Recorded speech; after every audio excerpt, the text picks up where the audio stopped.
Clínica Salud para tocar estos temas tan importantes, ¿no? Y felicitarlos también a los participantes por estar el día de hoy, domingo, ¿no es cierto?, en estas horas, preocupándose por su actualización, lo cual habla muy bien de ustedes, ¿no?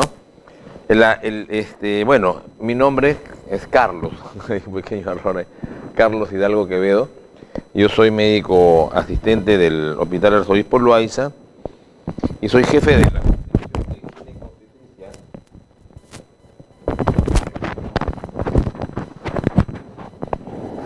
la sección de jefe de ginecostetricia, le decía, de la Universidad Peruana Cayetano Heredia, ¿no? Ahí también hay un pequeños errores que se cometen, ¿no es cierto?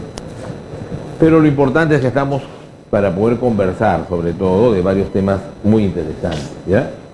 El primero de ellos es dos causas de hemorragia, como ustedes han podido ver, hemorragia postparto. Entonces vamos a inscribirnos en esos temas porque, y creo que ya han tenido otra clase de hemorragia, me parece, ¿no? De hemorragia postparto. Sin embargo, para ubicarnos bien, la causa de mortalidad materna, la primera causa obviamente son las hemorragias graves, y dentro de ellos las hemorragias postparto es la primera causa en el mundo y por supuesto en el Perú y en todos los países subdesarrollados. Esto, a pesar de que seguro han estudiado la curva y la disminución de nuestra muerte materna ha sido muy importante, ¿no? Hemos bajado de más de cifras de casi 250, 270, o sea, de 3 cifras que teníamos hacia el año 2000 a casi llegar a nuestros objetivos del milenio, que era 66, ¿no?, de por 100.000 nacidos vivos. Sin embargo, las causas no cambian, siguen siendo las mismas. Hemorragias, infecciones. Entonces nosotros vamos a incidir un poquito en esto para llegar a nuestros temas, ¿no? Cuando hablamos de hemorragia postparto, ahí veía algunas cosas, las definiciones son muy variables. La OMS dice 500 más de parto vaginal, más de 1000 en el parto de cesárea. Ahora en este último documento de la COG del 2017 habla de 1000 tanto para parto vaginal como cesárea, o sea, es igual, ¿no? Para otros, más de 1000 se habla ya de una hemorragia grave en las primeras 24 horas, ¿no? También hablamos de cuando hay una disminución de más del 10% del hematocrito, muchas definiciones. Pero creo que una de las cosas importantes es esto: un sangrado que lleve inestabilidad hemodinámica. Es la mejor definición, porque cuantificar en ese momento cuánto de pérdidas, si estamos en 500, en 600, es bastante difícil. No nos vamos a poner ahí a tratar de medir. Por eso es que yo quiero resaltarles en este momento la importancia del manejo clínico, de evaluación clínica. Luego vamos a ver cuáles son los puntos clínicos que debemos evaluar cuando estamos ante una hemorragia postparto, ¿sí? Entonces, es la primera causa a nivel mundial. Hasta un 60% de todas las muertes en los países subdesarrollados, como el de nosotros, o sea, para nosotros sigue siendo un problema, ¿ya? Miren, el 70% de los casos, y esto es algo bien importante, seguro lo han tocado, de hemorragias postparto no tienen ningún factor de riesgo, ¿ya? Vamos a estudiar cuáles son los factores de riesgo para atonía, que también es tema, ¿no? Pero cuando vemos al revés y revisamos todas las hemorragias postparto, vamos a ver que el 70%, o sea, más de las 2/3 partes o las 2/3 partes, no tienen ningún factor de riesgo. ¿Qué significa eso? Que cualquier paciente puede tener una hemorragia postparto, cualquiera, ¿ya? Entonces nos lleva a que nosotros no solo tenemos que trabajar en los riesgos, que está ahí bien, es importante. Si trabajamos en centros de salud periféricos, tenemos que buscar qué factores de riesgo y tratar de derivarlos. Pero es una parte. La otra parte es capacitarnos, ¿no? Vamos a conversar en algunos procedimientos para evitar ese sangrado. O sea, tenemos que estar preparados, ¿sí? Porque vamos a tener de todas maneras. Así podamos derivar a todas las pacientes que tienen riesgo, 70% no tienen. O sea, vamos a enfrentarnos a estos problemas. Esto es fundamental. Si no lo entendemos así, no seguimos bajando la muerte materna. Porque eso significa que tenemos que capacitarnos para las complicaciones. Dos de las cuales vamos a hablar hoy día, que es el acretismo, bueno, también, ¿no?, dentro de ello, la retención placentaria y la atonía uterina. ¿Ok? Muy bien, entonces, la mayoría de estas muertes está dentro de las 4 horas que siguen al parto, ¿no es cierto? Ustedes saben, el tercer periodo del parto es el periodo hasta el alumbramiento. Sale el bebé, hasta el alumbramiento es el tercer periodo. Se habla de un cuarto periodo que es la primera hora postparto. ¿Ya? Esa es clave, fundamental. Tenemos que evaluarla cada 15 minutos. Y después, no olvidarnos que hasta las 4 horas todavía hay un pico de muertes y de hemorragias importantes. Ahí tenemos que tener muy en cuenta eso, ¿ya? Para poder disminuir su impacto. Entonces, ahí tenemos que trabajar. Las recomendaciones que se dan son fundamentalmente para eso. Y vamos a hablar del alumbramiento dirigido, ¿no? Ahí un poquito. Y las pérdidas de sangre son muy rápidas, porque por la arteria uterina circula casi 800 mililitros a 1 litro por minuto. Por minuto. Quiere decir, ¿a qué velocidad podría morirse una paciente, ¿no? Si cada 800. Entonces, toda la sangre de una persona pasa por las arterias uterinas cada 5 minutos, por lo menos. Entonces, fíjese con qué velocidad se puede morir. Por eso hablamos de la hora de oro, nunca se olviden. Si en 1 hora nosotros no logramos detener el sangrado, no solamente es ponerle su sangre, su grito, sino detener el sangrado, con todas las medidas que tengamos a la mano, se nos va a morir probablemente la paciente. Por eso se habla de la hora de oro, ¿no? ¿Ya? Muy bien, entonces para eso, la OMS, acá, en sus recomendaciones, dice, ¿cuáles son los principales? Primero, suplemento de hierro en el embarazo, ¿no es cierto? Que le damos a todos. Pero más que suplemento, debería ser tratar adecuadamente la anemia. O sea, detectarla, la anemia y la ferropenia. Porque nosotros le damos hierro a todas, pero no todas lo toman. Y el sulfato ferroso, ustedes consideran, es malo, no es malo. Solamente, nosotros hemos hecho un estudio, 20 a 30 personas solamente toman. Los demás lo dejan porque tiene una serie de complicaciones. Entonces sería mejor utilizar un riesgo que tenga mejor aceptación, mejor tolerancia, así sea un poquito más caro, y no darle a todas que no lo van a tomar, ¿no? Entonces es un camino que tenemos que ir, digamos, cambiando. Por eso es que ahora en la última guía, para el tratamiento de la anemia ya se acepta y se recomienda también comprar el hierro polimaltosado, a pesar de que cuesta un poquito más. Prefieran eso, porque por la tolerancia sí lo dice, ¿no? ¿No es cierto? Ok. Manejar la episiotomía solo en casos indicados, sea en forma electiva, para que no estén sangrando. Y esto, miren, manejo activo del tercer periodo del parto, y eso se llama MATE. Eso es fundamental. Ahora vamos a ver en qué consiste, ¿no? Todo ese MATE. Y registrar adecuadamente la pérdida de sangre, a pesar de que no sea tan exacta, pero tengo que registrarla, de todas maneras. ¿Ya? Este es el MATE. Este es el MATE. Bien aprendido. Administración profiláctica de oxitocina, de oxitóxicos en realidad con la salida del hombre anterior o apenas sale el parto. 10 unidades intramusculares de oxitocina, 5 unidades endovenoso. Podemos darle 10, ¿no? La tendencia ahora es a dar menos oxitocina para evitar problemas, ¿no? Pero se puede dar 10. Pero miren, tengo que tener alternativas, porque puede ser que no tenga endovenoso, puede ser que esté en una casa y no pueda ponerle un endovenoso, o no pueda tener oxitocina a la mano. Cada vez más, por ejemplo, se recomienda que tengamos en el bolsillo misoprostol. 6 microgramos significa 3 tabletas, ¿no es cierto? Darle sus 3 tabletas. Si no tengo oxitocina, 3 tabletas de misoprostol. Si me voy a atender un parto, por ejemplo, domiciliario, ¿no? Entonces eso es una cosa muy importante. O podría colocar 0,2 miligramos de ergometrina, pero esto intramuscular siempre, nunca endovenoso. Tiene una potente acción vasoconstrictora y puede causar un accidente grave, ¿no es cierto? Muertes también. Pinzar adecuadamente el cordón, y esto significa cuando sea necesario retardo, hasta que pulse, sobre todo en prematuritos necesitan un poco más, pero cuando sea necesario cortarlo rápido. Si está con asfixia, con doble circular de cordón, no me voy a demorar hasta que deje de pulsar. Por eso ya no se habla de un pinzamiento tardío, ¿no? Como en algunos casos se habla de pinzamiento adecuado, en el momento que sea oportuno, de acuerdo a la evaluación que yo tengo de mi bebé. ¿Sí? Luego palpo el fondo uterino, confirmo que el útero está contraído y realizar esto, ¿no? La tracción controlada del cordón con una contractación suprapúbica. Despacio. Para evitar ahí, ¿cuál es la complicación que puede haber? La inversión uterina, que es una inversión grave. Si yo jalo nomás, ¿no? Puedo traer, por eso el útero, esa mano que lleva el útero hacia arriba es muy importante. Tan importante como aquella que jala un poquito hacia abajo. La OMS es muy clara. Recomienda, obviamente, porque vamos a ver del tema que nos compete, la retención placentaria, va a ser menor si hago esta extracción manual. Pero acá lo dice bien claro, personal capacitado.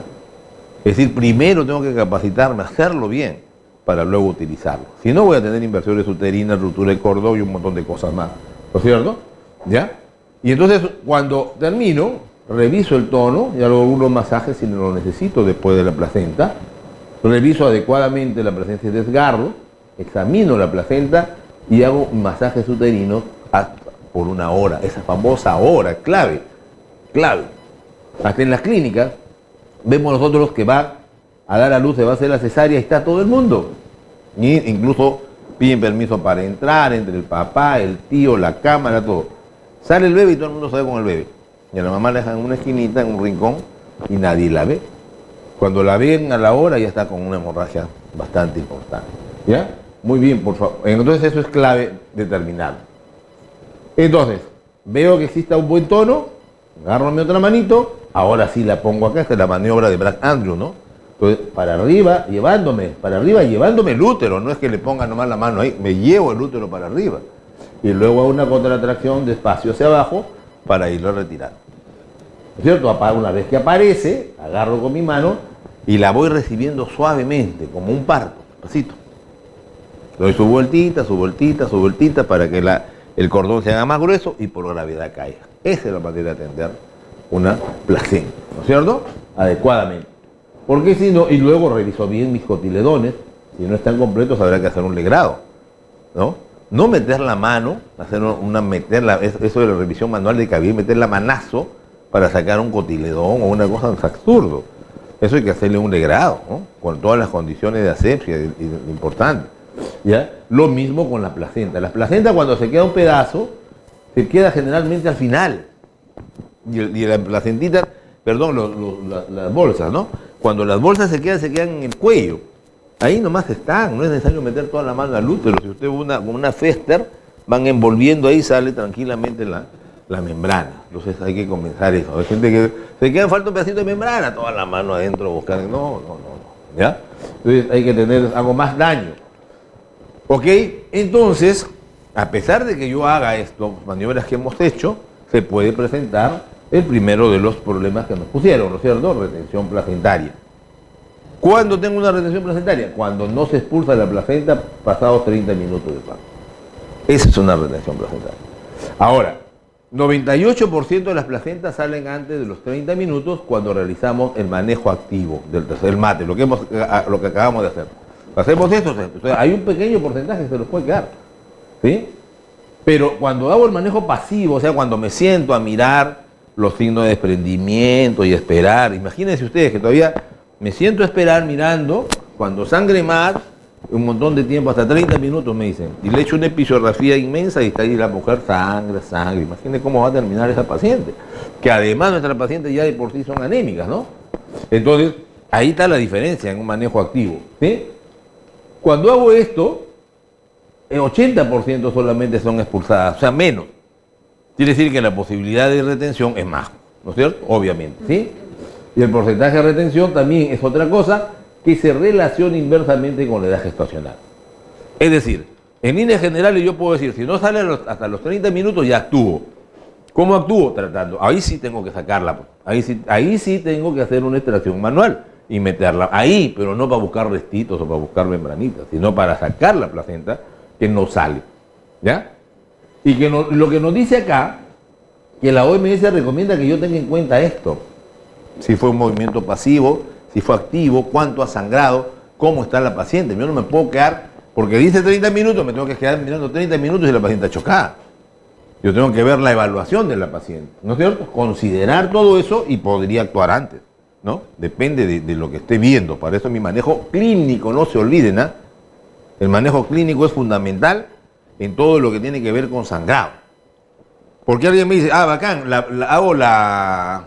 le pido un hematocrito, le pido una hemoglobina. Correcto, pero el hematocrito y la hemoglobina, ¿en cuánto tiempo lo tienen ustedes? A ver, doctora, ¿en cuánto tiempo tiene usted un resultado de hematocrito? Una hora. ¿No es cierto? En el mejor de los casos, 45 minutos.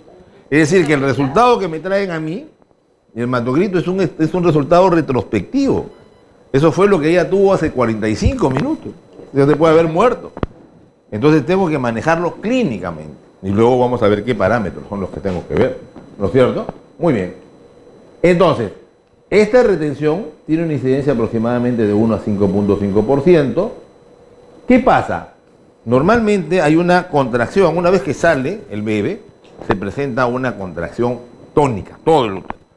Pero en ese momento, en un primer momento, se contrae todo menos lo que está detrás de la placenta. Entonces la placenta, como está así, se achica y va como pequeño, se desprende. Luego se contrae el lado detrás de la placenta, entonces ya la va botando. ¿Ven? Y entonces, ¿qué pasa acá? Que muchas veces eso falla, pues. Y la contracción sobre el segmento y el cervi agarra y se cierra antes de que la placenta salga. Entonces ahí tengo una acción que me lleva a esta retención placentaria. Muchas veces la fuerza de la expulsión y la gravitación son inadecuadas porque usé mucho citóxico, que la paciente ya viene agotada, el útero ya viene agotado, entonces su contracción es tan débil que ya no da. El paciente se queda adentro. Tengo que tener en cuenta eso, ¿no? ¿Ves? Como dice acá, existe una falla miometral focalizada. Y entonces eso hace que exista, cuando revisamos muchas veces estos pacientes, ya desde la labor de parto tienen una labor disfuncional.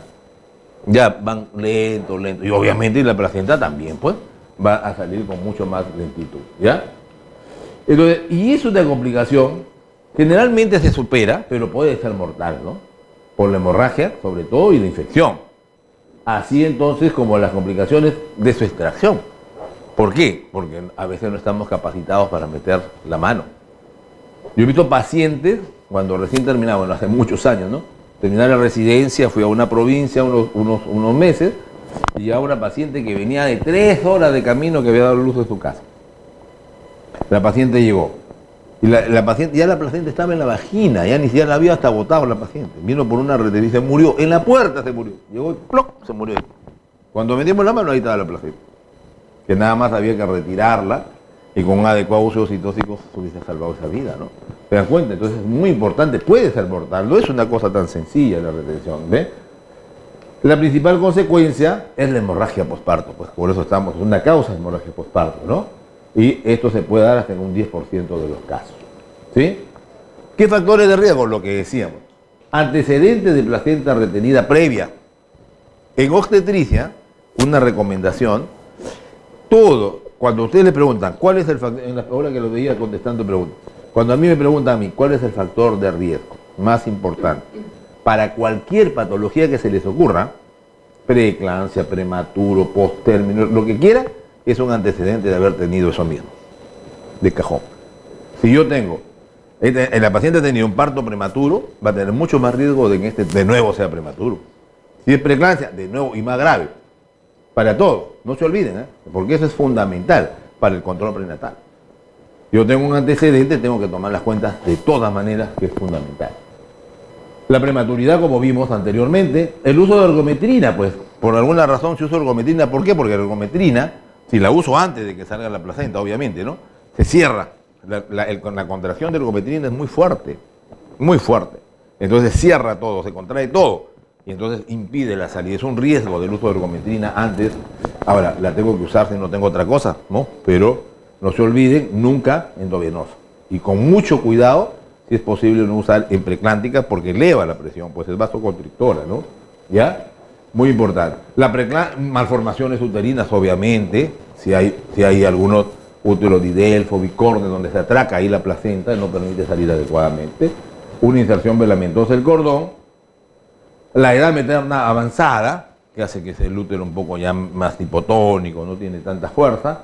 Y se dice también en los partos en los hospitales docentes, pues porque al inicio la atención por los alumnos internos, ¿no?, es un poco deficiente.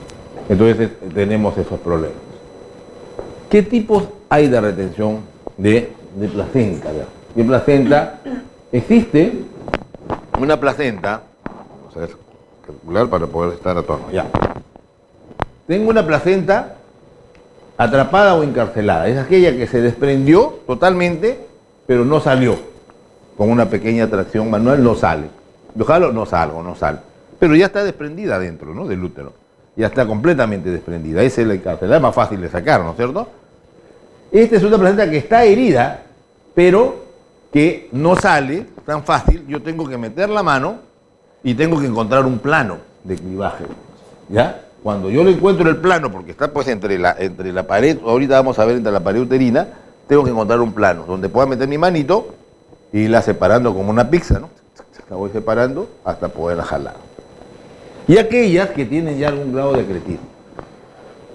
Evidentemente, ¿cuál es el problema del acretismo? El acretismo ya es un problema que la placenta invade el miometrio, porque hay un defecto en lo que se llama la decidua. Entonces la placenta ahí sí tenemos problemas. Solamente la vamos a poder sacar por vía vaginal si es focal, o sea, si son solo en partecita, porque la placenta puede ser focal, parcial o total. Si es total, nada que ver. Pero ¿qué es lo bueno? Lo bueno es que estas pacientes, acá está, ¿ya? Nosotros por vía vaginal es muy raro que encontremos una placenta total, una placenta, digamos, acreta total. Lo más probable es que encuentre una focal, que la pueda retirar por vía vaginal y de repente completar con un pequeño legrado, ¿no? Se quedó alguna cosita ahí. Porque mírenme, ¿cómo es la placentación normal, la implantación? Acá, la parte oscura es el trofoblasto. Y aquí hay una línea blanca, ¿no es cierto? Esa es la decidua, esa es la parte del útero. Ahí se van a separar, son los dos, en esa parte. Entonces yo saco y se separa. Pero ¿qué pasa si esa parte de la decidua, por fallas en la placentación, ustedes van a encontrar en algunos libros, hay una membrana que separa eso que le llaman la membrana en Itabuch. Entonces cuando no hay una buena acción ahí, se mete pues la vellosidad coriónica, ¿no? Del trofoblasto, se mete. Acá ya no hay. Acá hay un acretismo, esto está metido ya, no lo puedo sacar. Si yo meto la mano y busco un plano acá, no voy a encontrar un plano. Entonces digo, no es un plano, eso ya no da. ¿No? Y en otros casos, este es en el 78% de los casos de acretismo, ¿no? En el 17% son incretas. ¿Qué quiere decir? Que ya atravesó completamente el músculo. Ya se metió totalmente. Está cerca incluso de la serosa, ¿no? O llega a la serosa, acá, ¿no? Ya no era músculo, está casi llegando. Y la percretismo, que es lo más grave, es un problema porque ya atravesó todo. Incluso puede llegar y afectar a los órganos vecinos, fundamentalmente la vejiga. Ahí sí estamos bravos. Y eso se presenta poco, pero cada vez es más. ¿Por qué? Porque este caso de acretismo placentario, yo les decía, muy rara vez lo vamos a ver por vía vaginal, sino algún grado focal. ¿Por qué? ¿A qué se asocia más el acretismo placentario, el percretismo esto? ¿Cuál es la asociación? ¿En qué paciente ustedes tienen que decir, por favor, esta paciente tenemos que descartarle acretismo placentario? ¿Cesariadas con? ¿Cuál es la dupla? Cesariada, por supuesto, también, pero la dupla, la que me dicen, no, aquí de todas maneras. Bueno, con antecedentes legrados, todo eso. Pero cesariada con, que tengan ahorita placenta previa. Ese es el gol, esa es la lotería completa. Es decir, si ustedes tienen una cesárea anterior con una placenta previa, la posibilidad de acretismo es alta. Y mientras más cesáreas tenga como antecedente esa paciente, si es 2 o 3, es casi seguro.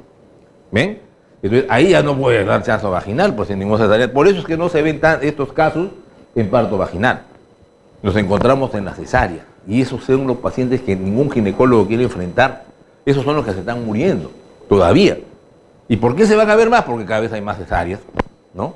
Cada vez hay más problemas de esos. Y entonces tenemos que estar preparados. Por eso es que para terminar esta parte, les voy a comentar algo de cómo debe operarse o cómo debe, digamos, manejarse el acretismo. Pero antes de eso, ¿qué hago cuando voy a hacer una extracción manual de placenta? Una buena sedación o analgesia, ¿no? Una buena sedación. Depende de cada sitio, lo que tengan. Le puedo poner a la vez, algunos ponen petidina, de merol, si no tengo un buen tramal. He encontrado en algunos sitios que todavía tienen su mascarita de óxido nitroso, que a los pacientes le hacen respirar y se relaja, ¿no? Cualquiera que sea eso. Y entonces, y también, ¿algunos de ustedes han encontrado guantes largos? ¿Tienen en sus centros? Deberíamos tener. Porque el guante necesita hasta acá. Podemos meter la mano, pues. Si no voy a meter toda mi mano contaminada. Entonces debería tener mis guantes preparados para una revisión, una extracción manual de placenta. Un guante estéril hasta acá. ¿Ven? Agarramos el cordón, ¿ya? Entonces, si nosotros somos diestros, la agarramos con la izquierda. Y como yo fastidio a mis residentes, les digo, si tú eres siniestro, tiene que ser al revés, ¿no es cierto? Entonces, si manejas la izquierda, ¿no es cierto? Entonces, lo agarro acá. Y le pongo con mi mano derecha, sigo el cordón. Y ubico mi placenta. Primero tengo que decir dónde está. está en el fondo, la parte anterior, la parte donde está, ¿ya? Y luego comienzo a buscar el borde. ¿Y busco qué cosa? Si tiene plano de clivaje. El plano, si rápidamente se desprende, ¿no?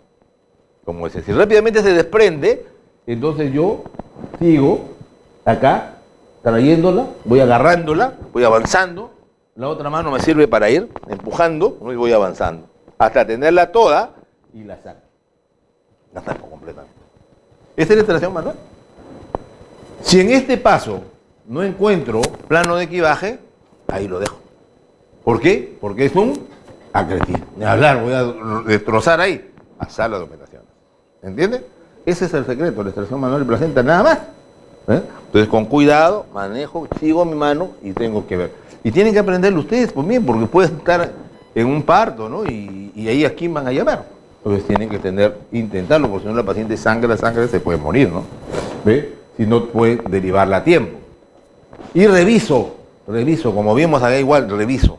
Si me faltan cotiledones, tendré que hacer un legrado, pues, ¿no? Tendré que entrar al legrado. ¿Sí? Porque es muy importante. Hay que poner antibiótico porque hemos visto que uno de los riesgos era la infección, un antibiótico profiláctico, puede ser una cefalosporina, ¿no? Lo que sea, de todas maneras. Y la posibilidad de legrado, le decía yo, si no encuentro todos mis cotiledones completos, ¿sí?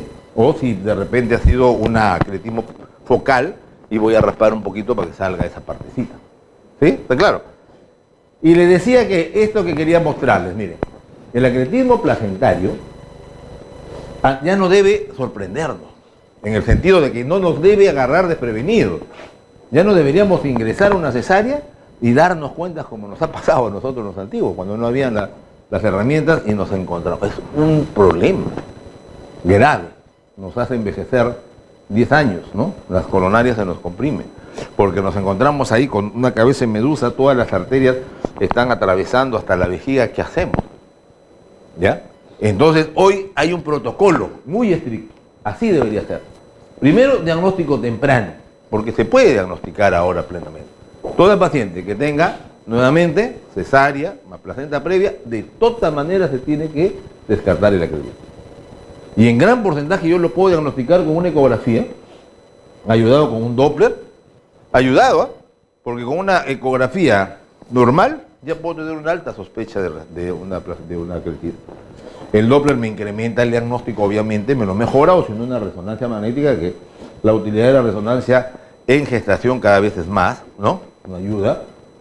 Y miren lo siguiente, programar cesárea y histerectomía. Ya no tengo que entrar a ver si voy a sacar el útero, la placenta, a ver si puedo. No, la paciente debe entrar a cesárea y histerectomía con consentimiento informado. A las 35 semanas ya le tengo que haber puesto su corticoides. ¿Por qué no? Porque en esa fecha es cuando comienzan a sangrar. Ahí es donde se rompe la placenta previa, generalmente sangra. ¿Ven? ¿Ven? Con sangre toda la que pueda. Hay algunos que dicen que hasta debo tener 10, 12 bolsas, porque es cierto, en algunos casos se ha tenido que utilizar 15, 16, 20 bolsas de sangre. Son grandes cirugías muy sangrantes, ¿no? Entonces, lo más que yo pueda, cateterizar los uréteres del mismo día o el día anterior, se le pueden poner catéteres, uno lo que se llama pigtail, o sea, colite chancho le llamamos, o sea, dos pigtail que vayan hacia los uréteres. ¿Para qué? Para que cuando nosotros estemos haciendo la histerectomía los podamos tocar y no lesionemos pues los uréteres. ¿Ven? Preparadito para todo. Se le hace el corte del útero arriba, ¿no? Porque abajo está la placenta, pues entonces en el fondo se saca al bebé, ¿ya? Se le pone unos puntos de hilo, qué sé yo, para terminar, y se termina la histerectomía. Incluso se puede ir ligando hasta los vasos, ya listos, ligo los vasos uterinos, ya como una histerectomía igualito. En ese momento saco a mi bebé y termino la histerectomía.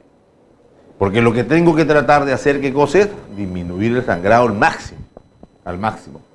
Y si tengo evidencia de un compromiso vascular importante o vesical de alguna cosa, tengo que apoyarme en ya sean vasculares o urólogos, que tienen que estar, o entran con nosotros o los llamamos rápidamente. ¿Se dan cuenta? No se olviden, este es el protocolo, ¿ah? Ya no tenemos que tener acretismos que nos agarren de sorpresa, ¿no? Entonces, cuando ustedes sospechen o tengan paciente con placenta previa en una cesárea anterior, de todas maneras derivada, tempranamente. El problema es que a veces Lo que yo veo en algunos casos es que, con buena fe seguramente también, ¿no? Hacen controles, hasta 6 controles en centros de salud para tener este asunto de la paciente controlada, ¿no? Pero eso no se puede aplicar en pacientes con un riesgo grande. Ese paciente tengo que enviarla temprano. Porque si no, no da tiempo para que uno lo prepare y no sangre en la cara. Ese es el problema, ¿ya? Queda claro entonces toda esta zona, ¿no? Lo que quería conversarles con esta primera parte, que era lo de la retención placentaria. Lo segundo es la atonía.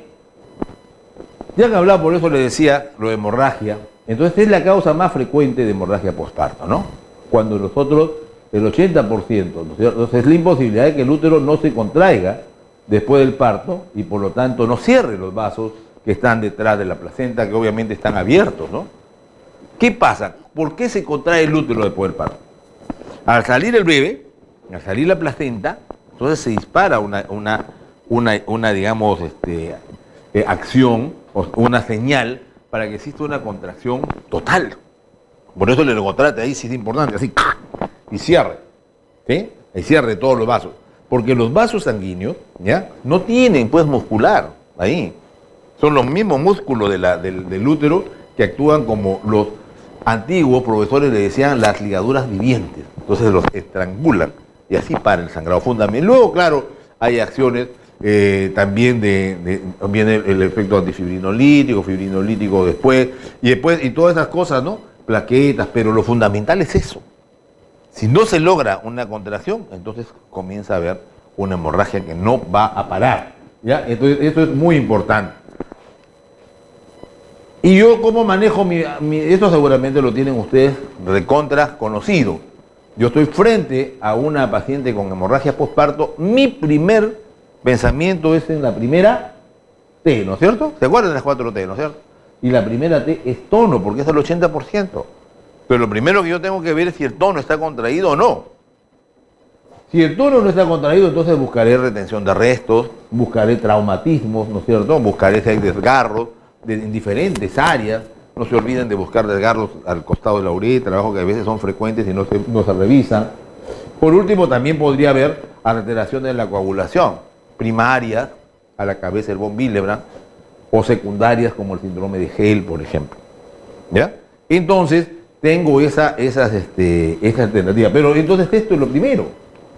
Entonces, ¿qué pasa si no tengo tono? ¿Qué haríamos? A ver. ¿Qué haríamos? ¿Qué pasa? ¿Qué harían ustedes si están frente al parto, hacen su mateto y después comienza a sangrar? A sangrar. Ven ustedes, tocan y no hay tono. ¿Qué es? Claro. Hay 2 cosas que tengo que hacer, ¿verdad? A ver, ¿quién me dice lo primero que harían? A ver, lo primerito. ¿Ah? Apertar una vía. ¿Qué más? A ver, doctora. ¿Qué haría usted? Masaje. Ya, vía, oxitocina, masaje. ¿Qué más? ¿Qué sería lo primero? Lo primero que tengo que hacer yo es pedir ayuda. Vamos a ver esto. Antes, activar el protocolo de emergencia. Pedir ayuda. No se olviden, no se enfrenten a una hemorragia postparto solos, imposible. Y ese protocolo se llama alerta roja. ¿Han tenido una clase ya de alerta roja? Sí, ¿no es cierto? Entonces ya saben en qué consiste la alerta roja. Es que cada uno haga una cosa. ¿Sí? Me dicen, ¿qué cosa es alerta roja? Alerta roja significa que sonado una campana o que alguien grite. O sea, ¿cómo se dé la alerta roja? Eso depende de dónde estoy. Y entonces, ¿no? Puede ser una luz, un sonido, un grito, lo que quieran. Pero cada uno ya debe saber qué tiene que hacer una cosa, porque nadie puede hacer 2 cosas a la vez. Entonces, alguien hará justamente todo lo que ustedes han dicho. Alguien se encargará de las vías, del manejo citóxico, ¿no es cierto? Se encargarán de los masajes, se encargarán de ir a buscar sangre, se encargarán de ir a ver la referencia, quién lo va a referir, o sea, todo eso, pero tiene que ser cada uno. Y el que tenga el mayor conocimiento, el que esté con mayor conocimiento será el que dirija pues todo, el que ve el estado de shock y que más o menos vaya dirigiendo. A ver, antes de seguir aquí, baja o no, ahí está. Lo que hablábamos de los factores predisponentes, ¿ya? El 70% de los casos no tienen ningún factor, ya decíamos, ¿no? Ese es un problema. Sin embargo, de todas maneras es importante conocer cuáles son los factores predisponentes. Porque por lo menos todo este grupo yo ya tengo que manejarlo de forma especial. ¿Y quiénes tendrán mayor riesgo de atonía? Todos los úteros que tengan sobredistensión uterina.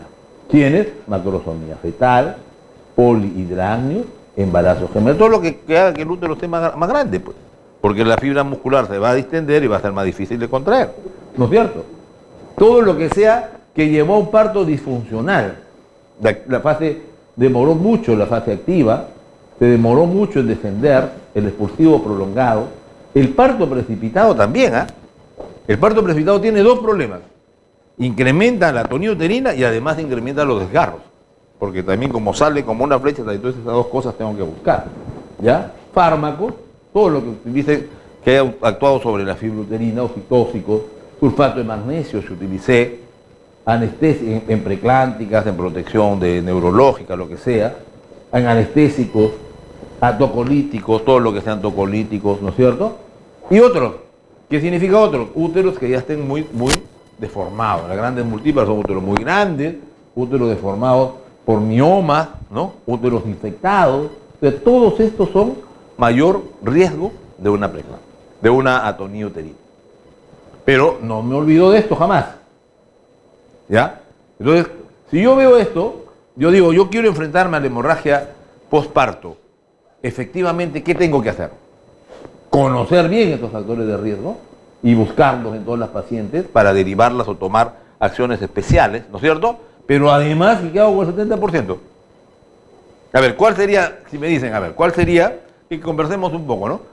¿Cuál sería qué es lo que tendría que hacer?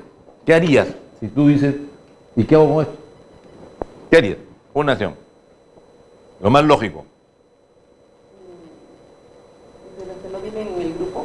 Claro, no tiene ningún factor de riesgo, porque el 70% no tiene. La mayoría no tiene factores de riesgo.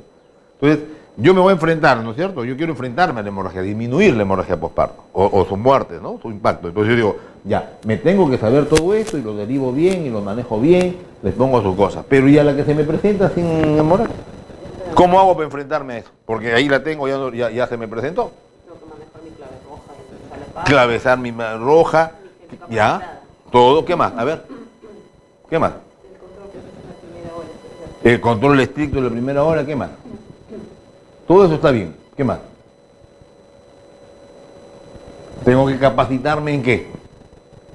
En algunos procedimientos que yo pueda hacer en mi centro para tratar de parar el sangrado, ¿no es cierto? ¿Y qué procedimientos son esos? ¿Alguien lo mencionó?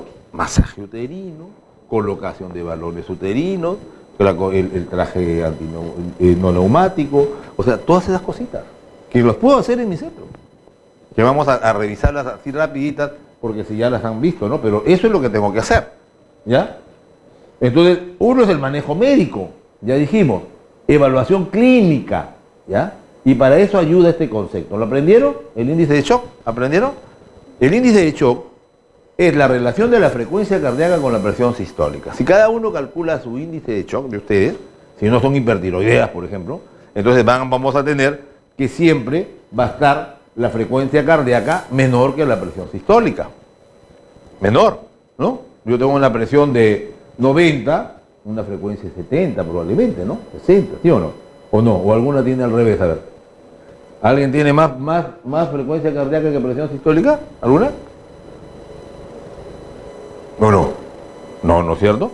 Va por ahí. Pero si yo ya, por eso dice que es hasta 0,9. Si yo tengo ya una frecuencia cardíaca de 100 y una presión sistólica de 90, ya tengo un índice de shock elevado, a pesar de que me puede decir, doctor, 90 todavía no es un shock.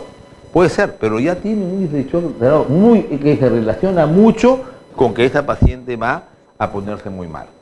¿Entiende? Entonces, no olvidarse de este parámetro clínico.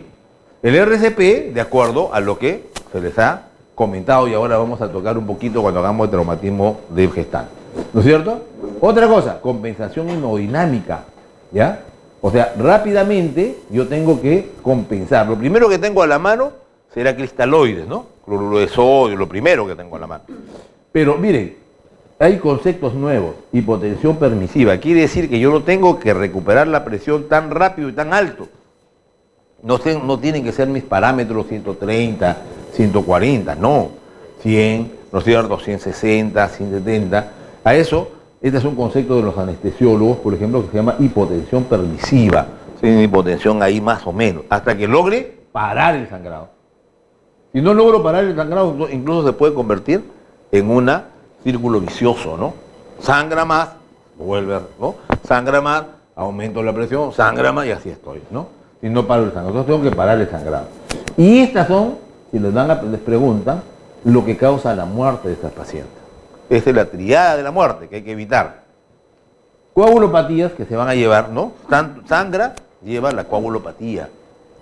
La colocación de sueros también lleva a coagulopatía, lleva acidosis porque destruye células y también lleva hipotermia porque generalmente son sueros fríos. Entonces, estas son las causas de la muerte. ¿Ya? Entonces, ¿qué quiere decir? La principal causa de muerte en la hemorragia postparto es la demora en el inicio del tratamiento. De inmediato, como aquí como lo tengo. ¿Ven? Entonces, alguien es el que guía, pero de acuerdo a esto, todos trabajamos. Pero en alguna cosa es una sola cosa. En una, que ya tiene que estar entrenada. Y que cada uno sepa y no en ese momento decir, oye, tú, Carlos, se vuelve una cosa que todo el mundo se choca, ¿no? Esto es muy importante, de entrenarlo, por ejemplo, en simulación, hacer simulacros. Simulacro significa, todos los verdaderos actores, los que están ahí en el hospital, tienen que hacer una simulación de una hemorragia. Entonces está la hemorragia ahí, ¿y qué haces cada uno, no? Y a veces saben que eso se graba, se filma como ahora. Entonces se filma y dice, a ver, tú vas a ser el médico, tú vas a ser la enfermera, tú vas a ser la obstetriz, tú vas a hacer, cada uno va a hacer su cosa. Y luego lo firmamos.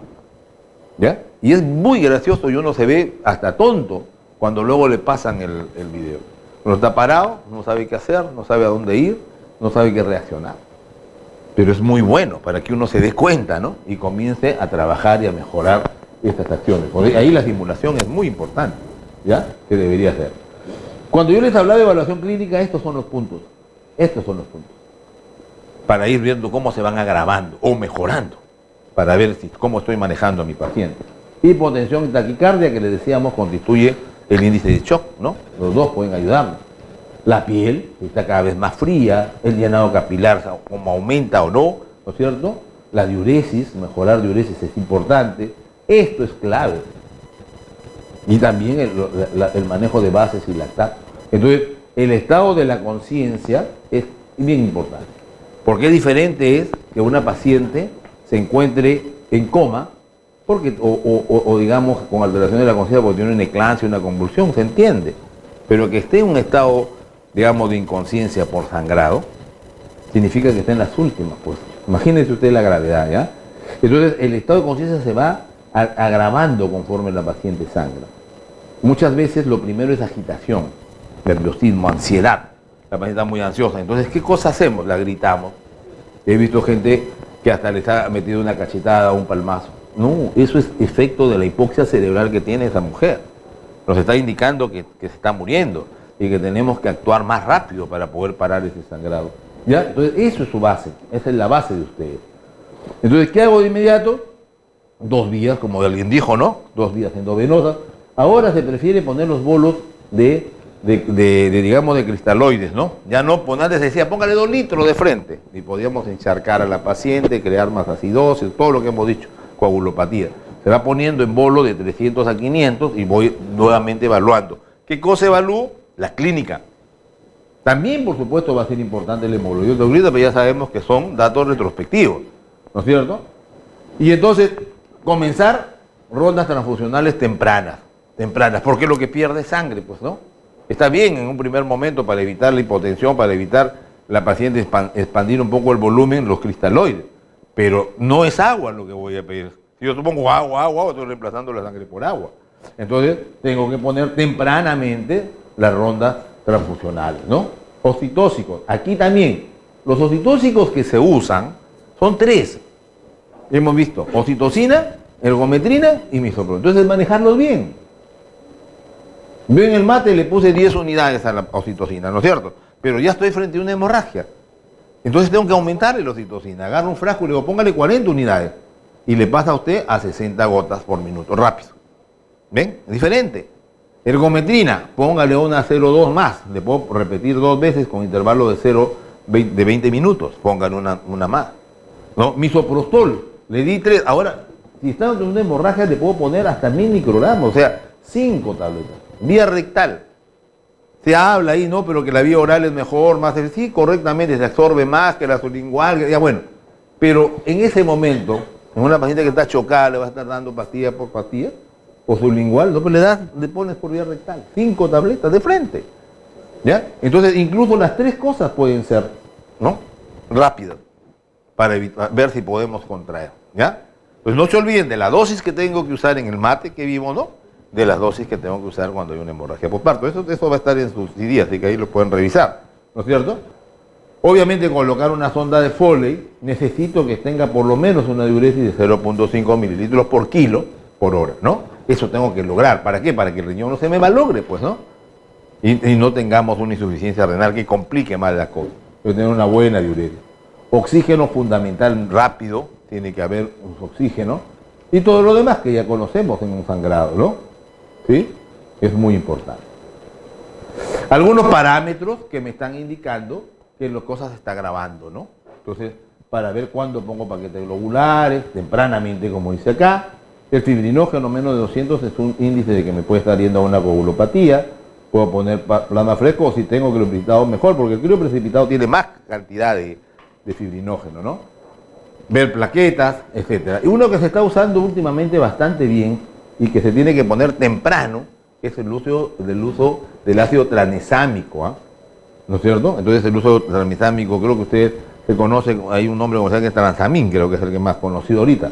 Entonces, ese es ya se ha probado, hasta hace poco, acá, el año pasado salió el estudio Guman, más de 20.000 pacientes, donde sí disminuye tremendamente la acción de muerte cuando se pone tempranamente.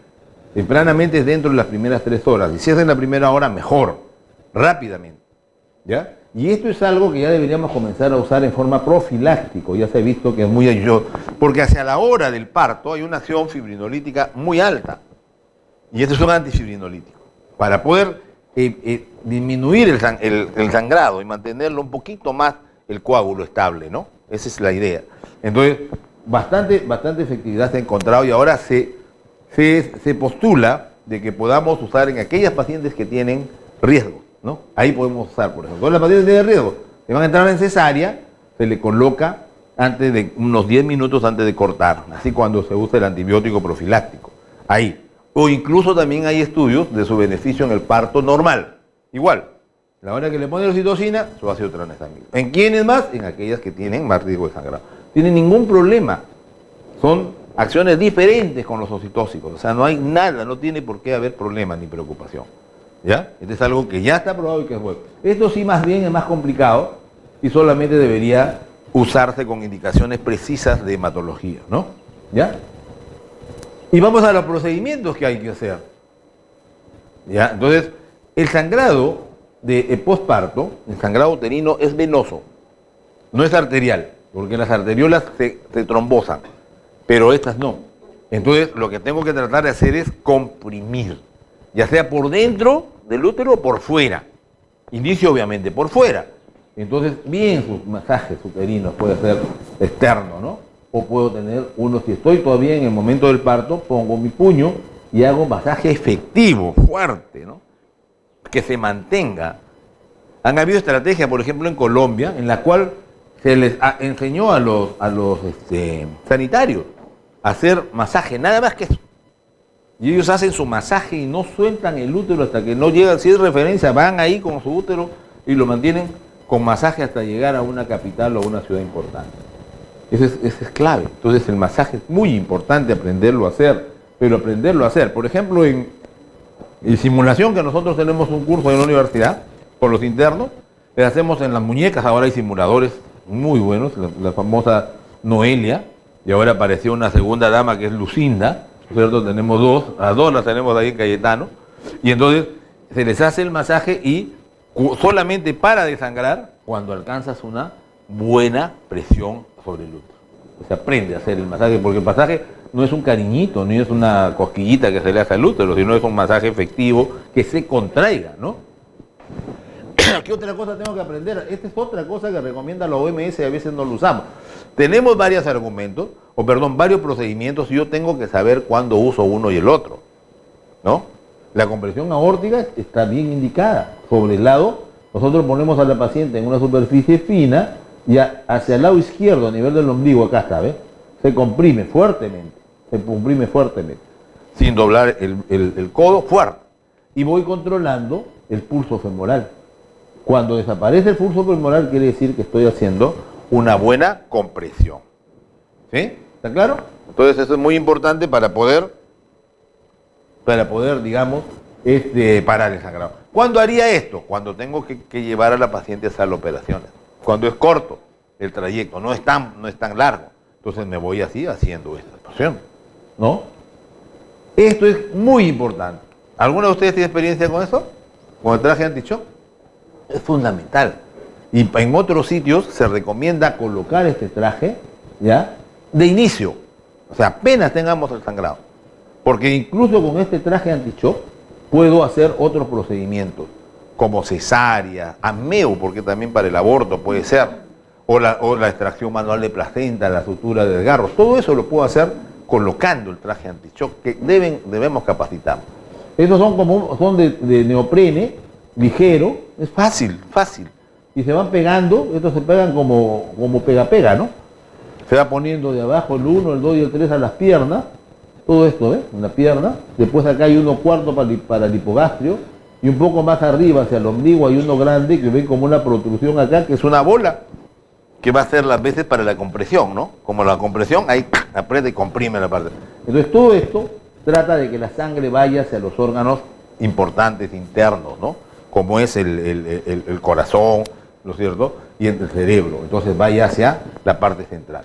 Incluso se produce ingurgitación yugular y de las otras venas. Entonces le puedo poner incluso antes de buscarle vena, porque me va a facilitar ponerle la vía. Voy a encontrar una vía con más facilidad. Es importantísimo y es grande. Lo puedo mantener 24 o 48 horas y luego lo voy retirando igual, como lo puse. Primero le retiro el 1 y aplico la famosa regla de los 20. ¿Qué significa la regla de los 20? Saco el primero y espero 20 minutos. Si la frecuencia cardíaca no me subió 20 y la presión arterial no me bajó 20, saco el segundo. Y nuevamente el de los 20 y así voy avanzando. ¿Se dan cuenta? Si yo veo que no para o que tiene alguno de los parámetros que hemos dicho, le vuelvo a poner. ¿Me entienden? Y así. ¿Y esto cuándo me servirá? Me servirá mucho para yo ahí sí hacer una referencia mayor. Me pongo mi traje, la puedo llevar a Lima, puedo llevarla a otros sitios. Si estoy en provincias, ya lo puedo llevar a un hospital de mayor nivel. ¿Me entienden? Entonces, muy útil ese traje anti-shock no neumático. ¿Por qué es TAN con doble N? Porque antes había un TAN con una N que se llamaba el neumático, que se usaba en la guerra, donde se inflaba. Ya no se ponía esto, sino se les ponía una cosa que se inflaba en todo. Pero eso tuvo complicaciones, isquemia, una serie de efectos, y eso ya no se da. Incluso en algunas partes se hacen estos como vendajes, con lona, se va haciendo, se venda. Porque es vendaje, al final es apretar, ¿no es cierto? Entonces voy vendando esta situación. Eso ya es una iniciativa. Pero lo pueden encontrar en los centros de salud, porque hay ONGs como Pathfinder y otras que han regalado esto. Pregunten, porque a veces están en los escritorios de los jefes, porque cuando tú lo doblas, esto es en una cajita chiquita. De repente está metida en uno de los estos, ¿ya? Entonces, esto es muy importante aprender a usar. Lo otro es la colocación de balones, ¿no? Colocación de balones intrauterinos. Ahí va, también la simulación ayuda. Miren, este es el BACRI, que es desarrollado especialmente para la hemorragia postparto. Yo lo hice mucho en Chile, ¿no? Pero cuesta entre 80 a 100 dólares. Entonces puedo reemplazarlo por un condoncito, ¿no? Por un condoncito. ¿Ves acá? Aquí en simulación ayuda mucho para aprender a colocar. Se coloca acá, como ustedes ven la sonda, ponle y hasta acá, se amarra acá bien, no tan fuerte para que no deje entrar el líquido. Se mete dentro del útero y se comienza a echar la solución. Esta solución puede ser por una vía así, ¿no? Apretando incluso esto con un tensiómetro para que pase más rápido, o puede ser en una jeringa. Puede ser jeringa de 60 y lo voy poniendo. Le entra tranquilamente hasta 500, entre 400 a 500. Yo voy viendo si para el sangrado. Obviamente, si no me para el sangrado en 15 minutos, paso a otra alternativa, por eso tengo varias. Incluso esto puede ser después de ponerle un traje anti-shock. Sangra menos, ya está estable, le pongo eso. ¿Ven? Entonces tengo herramientas. Por eso le decía, hay que aprender, pues. Para ese otro 70% que no he derivado, que no he encontrado los riesgos, o que de todas maneras me va a llegar. Puede ser un guante también, bien. Un guante también. También se puede utilizar. Es cuestión de practicar. ¿Ya? ¿Correcto? Muy bien, entonces, esta es otra técnica. La técnica de SEA. Este es el profesor SEA, un mexicano. Entonces, ¿en qué consiste? También hay capacitaciones sobre eso en el ministerio, bien sencillas. De pinzar las arterias uterinas que ustedes saben corren al costado del cuello. Entonces uno, acá está en simulación, lo que hace uno es poner dos pinzas rectas en los labios del cuello, el labio anterior y el labio posterior, y con las curvas clampar la arteria uterina. Jalas uno hacia este lado y se va a presentar en este lado del cuello, ¿no? Esto hay que practicarlo, pues ahí es fácil. Se practica cómo se llama, lo puede tocar incluso la zona donde clampa. Luego se jala para el otro lado y se clampa la del lado izquierdo. Listo. Se saca las rectas y así se puede ir la paciente. ¿A dónde? A sala de operaciones. Es una cosa cercana. No me voy a mandar con esas pinzas a otro lado tan complicado. ¿No es cierto? ¿Ven? Esto no está disponible en todo sitio, pero ya hay algunos más avanzadas donde se puede embolizar la arteria uterina y se hace un embolismo y se puede parar, que es muy eficaz para eso. ¿Sí? ¿No es cierto? Aquí ya vienen otras técnicas, lo voy a pasar rápido, que son técnicas quirúrgicas, donde ya necesito estar en un hospital de mayor nivel. Acá ya no es un pinzamiento, sino una ligadura de arteria uterina por vía vaginal, y este es por vía abdominal. Seguro han escuchado la ligadura de arterias hipogástricas, pero es más complicado, se necesita mayor entrenamiento. Porque esta es la hipogástrica, miren. ¿Ya? Entonces, pero esta de acá es la arteria ilíaca externa, está muy cerca. Si me equivoco, ligo esta de acá y le necroso toda la pierna. Han habido ese tipo de accidentes. Y su efectividad no es tan alta, así que mayores son los riesgos, ¿no? Hay gente que dice, no, que ligamos hipogástricas. Decirlo es fácil, ¿no? Pero la cuestión es hacerlo. Lo otro es hacerle al útero como unas suturas compresivas, así como si estuviéramos haciendo un masaje, pero ligándola, para que quede comprimido. Y queda así, ¿ves? Queda así. Queda esto como una cabeza clava de chavín, queda bien apretado. Y para el sangrado, ¿eh? Y eso es cuando yo quiero salvar un útero, pues en una primigesta, no segundicesta que no tiene. Y esto va a parar el sangrado y luego se va a recuperar completamente.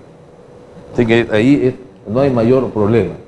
Esto es una histerectomía, ¿no es cierto? También ya si no se puede salvar el útero, habrá que salvarla. Acá estamos haciendo una histerectomía con 15 años menos, creo que tenemos acá. Entonces acá hacemos una histerectomía, ¿sí? Por un útero de Cuvier, por ejemplo, ¿no? Porque ya no había pues forma de parar el sangrado. ¿Ya? Y entonces, para terminar esta primera, estamos con los tiempos, ¿no? Estamos con lo primero, necesitamos de la primera. Entonces, ¿cuáles serían? Primer punto, prevención, diagnóstico y tratamiento de la anemia, dijimos, ¿se acuerdan? Esa es la primera parte. Segundo, identificación de factores de riesgo y referencia rápida y adecuada a aquellos que tienen factores. Pero, disminución de la cantidad de sangrado en el parto y el alumbramiento. ¿Cómo hago eso? Con un MATE adecuado, manejo activo del tercer episodio del parto, una episiotomía electiva, no a todos, sino solo a lo que necesitan, elaboración, evaluación y actualización continua de protocolos, que es la clave roja, hay que actualizarla, entrenarla, ¿no es cierto? Capacitación de personal en el uso de uterotónicos, también en todos estos procedimientos que hemos hablado, ¿no es cierto? Masaje uterino, extracción manual de placenta, colocación de balones, SEA, transición, todo, y ahí ayuda mucho la simulación. Entonces, hay que buscar eso. En Cayetano ofrecemos varios cursos sobre eso, sobre hemorragia. Y que también los médicos especialistas tienen que volverse a recertificar. Hay muchos que estoy seguro no sabrían hacer una buena cirugía de lo que hemos visto, por ejemplo, en acretismo placentario, ¿no? O en otro tipo de cirugías que es la hemorragia catastrófica, que es lo que se llama control de daño. Entonces hay que recertificarnos también todos, ¿no? ¿Sí? Y terminar con esto, pues, ¿no? Nada más con esto. Dice que la muerte de una madre constituye siempre una catástrofe social, pues no es esperada, están en el mejor momento de su vida, están esperando tranquilamente a sus hijos, ¿eh? En la mayoría de los casos los podemos evitar, pero si actuamos a tiempo y si estamos capacitados. Entonces nuestro deber es esforzarnos para que esto no suceda. ¿Ya? Entonces esta es la primera. Vamos a ver. Es la primera, no sé si tienen alguna pregunta mientras lo vamos cambiando. También nos vamos poniendo. ¿Algo? ¿Algún comentario? ¿Alguna pregunta? ¿Esto puedo tomar? ¿Sí? Allá. A ver. ¿Algo? ¿Algún comentario? ¿Alguna experiencia? ¿Alguien ha tenido frente a alguna hemorragia? Muy bien. Entonces, ya saben más o menos cómo actuar, ¿no es cierto? ¿Obesidad primero o traumatismo? ¿Igual? Un traumatismo creo, ¿no? Sí. Y después terminamos con la... Claro. Pero podemos hablar porque es importante también de obesidad. ¿Por qué lo hemos escogido? ¿No? No vamos un poquito más rápido, ya. A la una me has dicho, sí. Uf, señor. 1:15, pues. Ya. A ver. Un poquito más rápido, entonces. De todas maneras, ustedes lo pueden revisar. ¿Sí? Ya. Entonces. Este Ambrosio Paredes, ustedes saben que los predecesores de los cirujanos eran los barberos, ¿no? En la antigüedad, en la Edad Media, habían barberos, los barberos se encargaban de hacer la cirugía. Entonces este doctor entre barbero y primeros cirujanos, Ambrosio Paredes decía, cuando se hiere la matriz, o sea el útero, ¿no? Esas son sus palabras, pues no en esa época. La sangre sale, decía, de sus partes privadas y aparecen todos los otros accidentes. Así él describía lo que pasaba cuando había una herida sobre la madre gestante, ¿no? Entonces, conozcamos un poquito sobre las características de la mujer embarazada que puede afectar de alguna manera la evaluación en un trauma, cuáles son las principales formas como se puede lesionar la mujer y lo que debemos hacer, ¿no? Lo principal, un pequeño esquema de cómo debemos actuar. Aquí, esto es algo que podrían buscar, ¿ah? Esto es en 2011, ya tiene algunos años, pero es una de las mejores revisiones, ya que revisa las bases más importantes sobre lo que es la atención de urgencia a la paciente obstétrica politraumatizada. ¿Por qué? ¿Cuál es el grado de siniestralidad? O sea, ¿por qué están incrementándose? Es obvio, ¿no? Los problemas sociales, el incremento de la actividad laboral de las mujeres, que bueno que sea así, ¿no? O sea, que estamos aquí, pero hay una permanencia en el trabajo hasta la edad gestacional muy avanzada. Sobre todo cuando hay estos contratos famosos, ¿no? De los CAS, de los no personales, trabajan casi hasta dar a luz, ¿no? Entonces la va a exponer. Y la va a exponer porque es lógico. Yo siempre digo, me dice, es igual. Ya, pues si están en un grupo de personas en una esquina y viene un carro, ¿no es cierto?, que se desvía, todo el mundo va a correr. La que no va a poder correr es la mujer que tiene pues 8 o 9 meses. Entonces ella va a estar con mucho más riesgo de poder tener un accidente, un trauma, ¿no? Obviamente, ¿sí? Entonces, aparte se ha incrementado mucho el tráfico y el aumento de los casos de violencia, que bien lo comentaba la licenciada que nos precedió, ¿no es cierto? Miren, la magnitud constituye la principal causa de muerte materna no obstétrica, o sea que no sea por causa obstétrica, ¿ya? Y la mortalidad fetal oscila del 3 hasta el 38, o sea, puede morir el bebé también. Es debida generalmente al DPP. El DPP es la primera complicación obstétrica que se presenta en un traumatismo. No necesariamente grave, ¿eh? Puede haber un DPP desde una lesión ya menor. Por eso a toda paciente que ha tenido un trauma directo o indirecto, nosotros los hospitalizamos. 48 a 72 horas para monitorear que no tengan un DPP, ¿sí? La incidencia de traumatismo en la embarazada es 7%, ¿ya? Y aunque esto probablemente sea subestimado, dice porque hay algunas que llegan que ni siquiera saben que están embarazadas, ¿no? Y que han estado embarazadas y después tienen sangrados y han tenido abortos probablemente, ¿no? ¿Cómo se lesionan más? El 92% es trauma contuso, cerrado, golpe. De estos, la mayoría accidentes de tránsito como ocupante, algunos como peatones. 17% mencionaba, es alto, lo que conversaba la señora sobre violencia doméstica. Y ojo, que también lo escuché, que algo mencionó, el 60% de estos episodios son repetidos, o sea que la mujer ya recibió traumatismo, violencia doméstica anteriormente, ¿ya? Un porcentaje menor ahí por arma de fuego, hay algunos sectores de nuestro Lima, por decirlo de alguna manera, y de nuestro Perú, que son, digamos, más conocidos por problemas de arma de fuego, ¿no? Y 2 lesiones por punzo penetrante. Entonces, la embarazada puede sufrir las mismas lesiones que la mujer no embarazada, pero tiene una serie de cambios fisiológicos que algunos lo vamos a pasar, que hacen de repente diferente el manejo, ¿no? Que no es lo mismo manejar a una embarazada, no embarazada, por los cambios obvios pues, que se producen en un embarazo y que debemos conocer. En el embarazo hay cambios en todos los órganos y sistemas, ¿no? En todos. No hay uno que no tenga cambios. ¿ya? Entonces, y la primera causa de muerte en el feto es la muerte materna. Esto es bien importante. Entonces, lo mejor que yo puedo hacer por un feto, ¿ya?, es salvar a la madre. Y esto es clave. Entonces, yo me debo ir de frente a manejar y estabilizar a la madre. Con eso le estoy haciendo un gran bien al bebé. Si distraigo mi atención y voy solo, como obstetra, le digo solo al bebé y dejo a la madre, ahí voy a perder minutos muy importantes. Por eso dice, debo priorizar. No es porque yo diga, no, que la mamá es más importante, esas consideraciones no tienen nada que ver. Acá es desde el punto de vista de la fisiopatología, ¿no? Desde el punto de vista fisiopatológico. Y son dos, obviamente, nuestros pacientes que debemos intentar salvar, ¿ya? Cambio. El crecimiento del feto lo hace prácticamente convertirse en un escudo.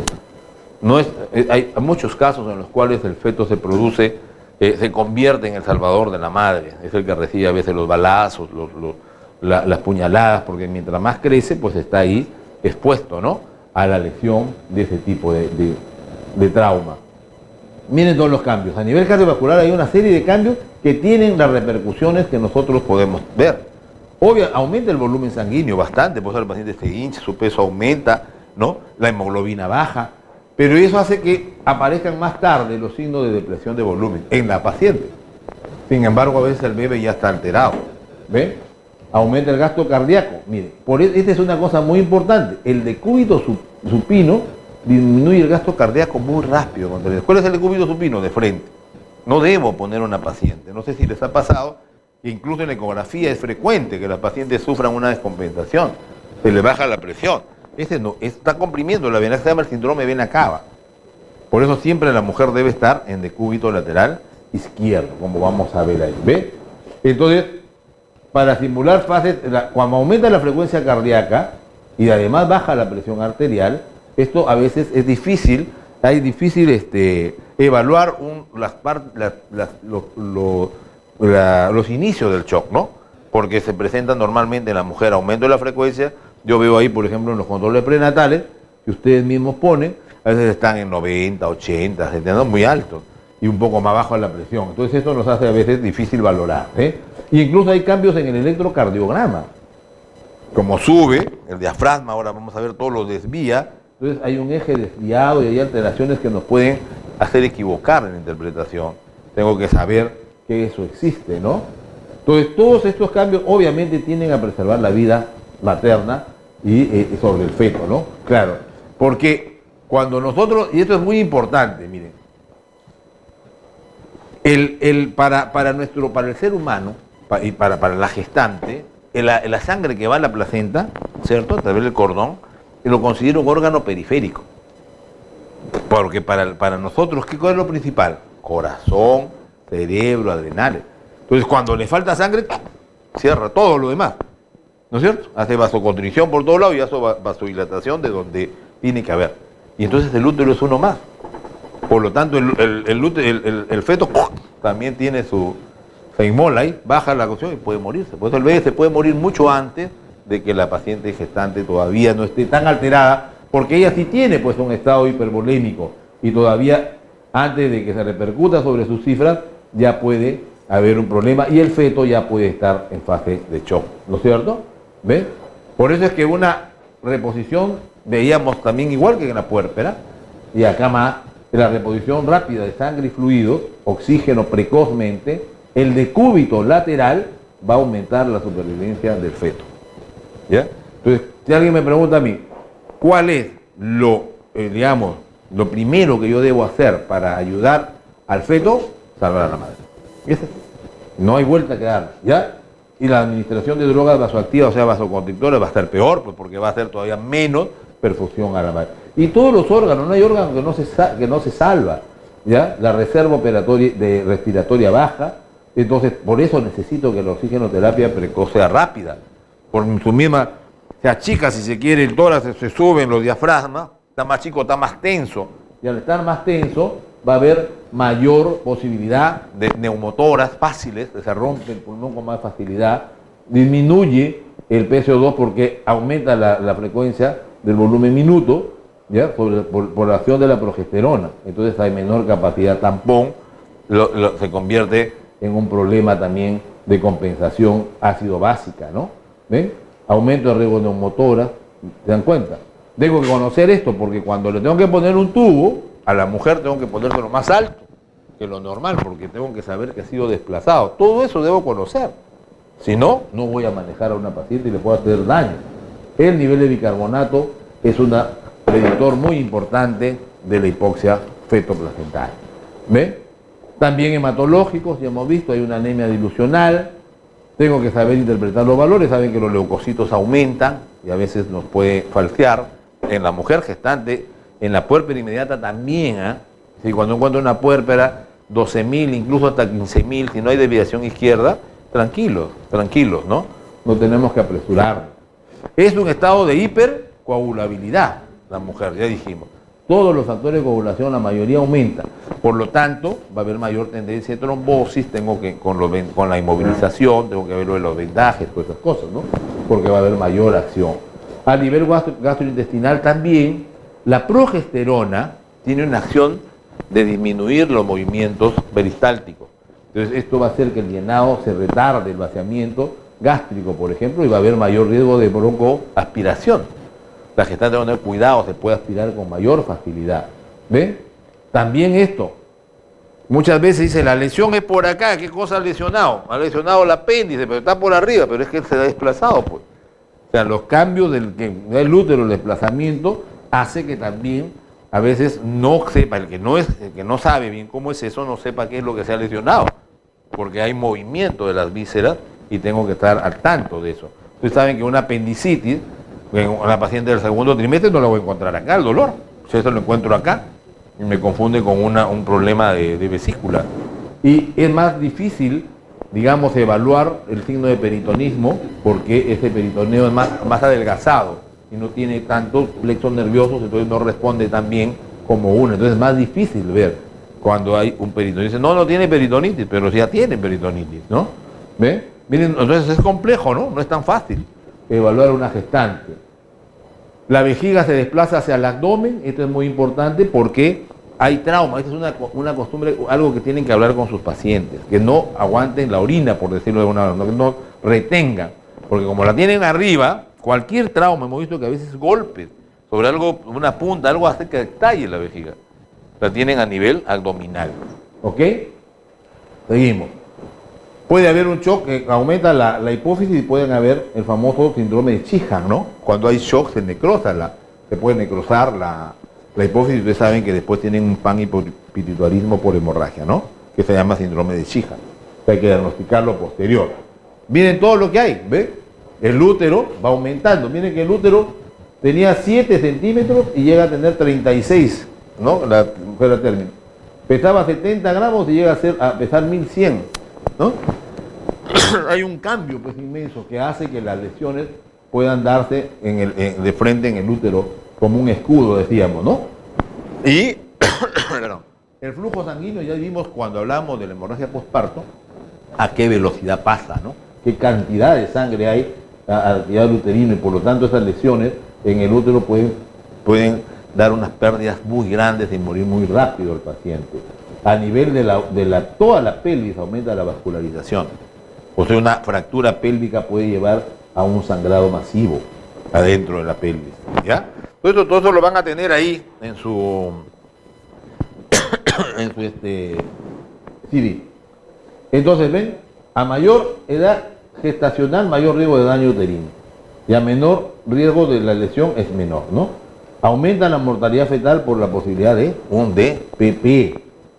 El uso del cinturón tiene que ser sin atravesar la barriguita. En 3 puntos, tiene que estar abajo y a este lado acá, ¿ves? No agarra la barriga, así debe ser, y disminuye la mortalidad materna mucho y también la muerte fetal. Pero hay que enseñarles a colocar su cinturón de seguridad, porque el cinturón que cruza la barriguita, al haber ese impacto y tocar digamos, el síndrome de latigazos hacia adelante y hacia atrás, puede desprender la placenta, ¿ya? Como hemos conversado, ¿ven? De esto ya hemos hablado. O sea, se conversó, violencia doméstica. Siempre hay que pensar, cuando una paciente llega con autoimagen devaluada, intento de suicidio, cuando va muy seguido, ¿no? Ya tengo que sospechar, ¿ya? Otra de las cosas es esto, ¿no? Ellas mismas se culpan, no, dicen, no, me caí, me golpeé, me choqué. Muchas veces no es cierto. Y esto es algo importante, la pareja siempre quiere estar ahí. Raro, ¿no? Porque la mayoría generalmente no es tan aprensivo, porque está tan aprensivo, tan amoroso, no, que ahí quiero, ese es el culpable, como diría, ¿no? Muy bien. ¿Cómo atender rápidamente? Entonces, la prioridad es salvar a la madre. Ya hemos dicho que no es como una novela mexicana que yo digo escojo a la mamá o escojo al bebé, no. Lo que pasa es que es por la fisiopatología, que si salvo a la madre y mejoro su mente, voy a salvar al bebé, ¿no? Luego veo al bebé y por último veré la capacidad reproductiva, si puedo conservar el útero, ¿no? O no. Esa es la idea. Lo primero es tengo que hacer una revisión primaria y para eso no olvidarnos del ABCD, que ahí lo van a tener. Entonces, asegurar la vía aérea, ventilación, circulación con control de hemorragia, ver el déficit neurológico, el estado de conciencia y exposición de la paciente. O sea, tiene que desvestirse y se le hace evitando la hipotermia, ¿no? A partir de 2010, saben ustedes que cambió el RCP que decíamos, ¿no? El RCP antes decía que deberíamos iniciar con la insuflación, con la ventilación. Ahora no, pues ahora ya se conoce que lo primero que yo tengo que hacer es la circulación, o sea, los masajes es lo primero, ¿ya? Entonces yo con eso ya seguro lo han hecho en RCP. La paciente se coloca y lo primero que hago es comenzar a hacer masaje. De acuerdo a lo que nos dicen, si estoy solo 32 y si son 2, 15, 1, etcétera, ¿no? Ya como vea. Pero primero, ¿por qué es esto? Esto es porque en la respiración, reanimación de adultos, se ve que en muchos casos son pacientes que están fibrilando, ¿no? Y entonces a esos pacientes los puedo sacar con una fuerte estímulo y con buen fuerte masaje. Entonces de frente comienzo a hacer el masaje, lo primero, y luego ya comienzo. Y además, a veces uno se pone a mirar, a ver si se anima o no a hacerle la respiración boca a boca, lo mira, a ver quién es, que no sé qué, entonces mejor primero comienzo con la esta y hasta que me voy animando, entro en calor y ya voy ¿no? Y ya hago la de frente. Pero ayudo, sobre todo si hay una desfibrilación, la compresión, ¿ve? Entonces veo mi ABCD, ¿no? En el cuello, veo si respira bien, si tiene collarín, si no tengo que estabilizar el cuello, obviamente, si no puedo lesionar en el movimiento, terminar de realizar una acción. Intubarla cuando sea necesario, si hay un severo, ¿no? Si hay aspiración, etcétera, ¿no? Vamos a tener. Ver todo lo que es respiración, ver si hay obstrucciones, sacar si hay prótesis dentales, saber que pudiera haber un neumotórax, acuérdense que están expuestas a neumotórax y cualquier otro daño grave, ¿no? El neumotórax va a desplazar, miren acá esto está más negrito y el pulmón está aquí. O sea, todo eso está desplazando el pulmón, ¿no? Y está afectando seriamente. Entonces hay que ponerle un tubito, ¿no? Para poderlo respirar. La circulación, ya hemos hablado de evaluación clínica del shock, como hemos hablado, ¿no? Igualito que lo hemos hablado del índice de shock, de la frecuencia del piel, todo lo que hemos hablado. Reponer los cristaloides con reto de fluidos, 500 vuelvo a evaluar, 500 vuelvo a evaluar, ¿ya? Si no hay lesiones en la columna, lo tengo que trasladar en decúbito lateral. Importante lo que hemos hablado del síndrome de vena cava, ¿no? Es importantísimo lo que hemos hablado del síndrome de vena cava. Entonces, decúbito lateral izquierdo. Esa es la manera más adecuada. Y miren acá, si está acá bien fijada con todo, pero esta persona le está empujando un poquito la barriguita hacia el lado izquierdo, ¿no? Para dejar libre la cava, ¿sí? También es otra maniobra que se puede hacer, ¿sí? Evaluar todo lo que sea neurología, ya sea por la escala de Glasgow, que es la más conocida, o alguna otra escala, de acuerdo al protocolo que tengamos. Exposición de la paciente, ¿cierto? Ver toda la exposición para ver columna, para ver si no hay una lesión ahí.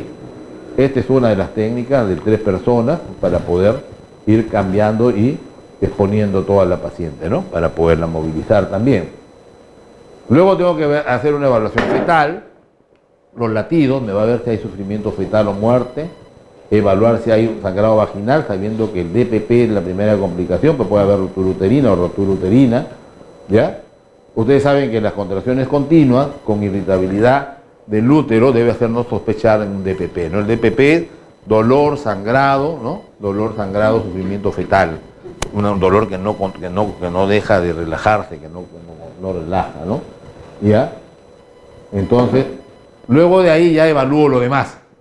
Lo más importante fue ver si está vivo, si está con DPP, con sufrimiento. Después ya evalúo si es que hay pérdida de líquido, le haré su Ferning o sus pruebas, hospitalizo a toda paciente con... En realidad nosotros hospitalizamos a toda paciente con traumatismo. Toda paciente que dice que ha recibido un traumatismo directo o indirecto en el abdomen, le evaluamos, la hospitalizamos. 48 horas para ver si no hay signo de DPP y después le damos de alta, ¿ya? Entonces ese es muy importante. Después ya se harán los estudios radiográficos, ¿no? Los estudios de todas las pruebas, digamos, que debemos hacer, ¿ya? Puede haber ruptura uterina, ahí hay una hemorragia masiva, muchas veces signo de hipovolemia, sufrimiento fetal o ausencia de latidos fetales, este es un signo temprano de ruptura uterina. En algunos casos una radiografía puede mostrarnos, ¿no?, que el bebé está hacia otro lado, partes fetales extendidas, etcétera, ¿no? Entonces hay signos, ¿sí? El DPP, lo que ya dijimos, es la causa obstétrica más importante, puede incluso después de un traumatismo leve, se puede presentar el DPP, por eso le decía yo hospitalizarlas, ¿no? Ya saben cuáles son los signos: sangrado vaginal, irritabilidad uterina. Crecimiento uterino se refiere a la altura uterina, ¿no? Hay veces hay hematomas retroplacentarios y esto hace que pueda subir un poco la altura. Dolor abdominal y shock, eso es lo que debemos estar atentos. Hay otras complicaciones: aborto, parto pretérmino, pueden haber ruptura de membranas, embolismo líquido amniótico. No se olviden que una paciente con RH negativo, incompatibilidad RH, yo debo colocar la vacuna anti-D después de un accidente, ¿eh? Sangrado, todo, puede haber una isoinmunización, ¿no? Prevenir isoinmunización. En algunos casos sí hemos tenido, a mí me ha tocado 1 o 2 casos de hacer una cesárea premortem, ¿no? Cuando la paciente ya está prácticamente a veces en paro y se hace rápidamente la salida del feto, ¿no? Para luego seguir con la maniobra de resucitación que a veces no da resultado en la madre. Eso ocurre, ¿no? Este es un resumen de lo que hemos visto: evaluación primaria, fetal y luego la secundaria. Primero, obviamente, soporte vital, luego el volumen, el decúbito lateral o la oxigenoterapia, luego la evaluación fetal primaria, sobre todo latidos, dinámica, altura, ¿no? Lo grave, lo primero. Y luego ya una revisión secundaria buscando el examen vaginal completo, etc. ¿Sí? ¿Ya? Y esto que yo con lo que quiero terminar, o sea, no olvidarnos que es fundamental y que ustedes tendrían que revisar también un poquito. ¿Alguno trabaja en ambulancia? ¿Algunos trabajan en ambulancia ustedes? ¿No? Podría tocarles trabajar. Esto se llama la atención prehospitalaria, es fundamental. La vida se salva acá, en el prehospitalario. O sea, la gente debe, ese famoso SAMUT hace mucho realmente, y ellos llegan muy rápido y tienen que estar capacitados, ¿no? Y yo también les digo, a veces hemos conversado con los chicos del SAMUT cómo atender lo que estamos hablando ahora, pero haciendo hincapié en esto, ¿no? En qué deben hacer acá, porque ahí van a salvar o no a la paciente, ¿sí o no? Entonces, ¿cuál es el decálogo de la atención prehospitalaria? O sea, acá, control precoz de la vía aérea, taponamiento de las hemorragias externas, colocarlo, miren, el decúbito lateral izquierdo, poner una almohadilla, elevar las caderas, infusión agresiva de líquidos, como hemos conversado, y sangre, inicialmente si tienen, oxigenoterapia temprana, ya hemos visto, analgesia, inmovilización, transporte rápido y alerta al hospital receptor. Es decir, el hospital debe estar esperando a la paciente. O sea, debe haber una combinación tal manera que no se espere, ya la paciente debe estar esperada, revisa y entrar realmente. Ese es el decálogo de la atención prehospitalaria, que es tan importante, ¿ya? Tan importante en el manejo de estas pacientes, ¿ya? Quería terminar con esto, nomás que del mismo, ¿no? El mismo que les hablaba yo, cirujano, o precursor de los cirujanos, que decía: yo solo curé sus heridas, Dios las sanó, ¿no? ¿Ok? Y ahí sí, entonces, creo que sí vamos a tener un poquito de tiempo para la otra, ¿no? Vamos a poner la última, a ver. Nos vamos por la última. A ver.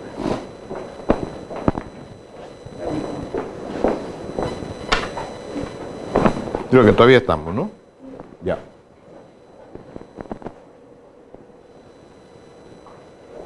En esta oportunidad, ¿algo más? ¿Algún comentario sobre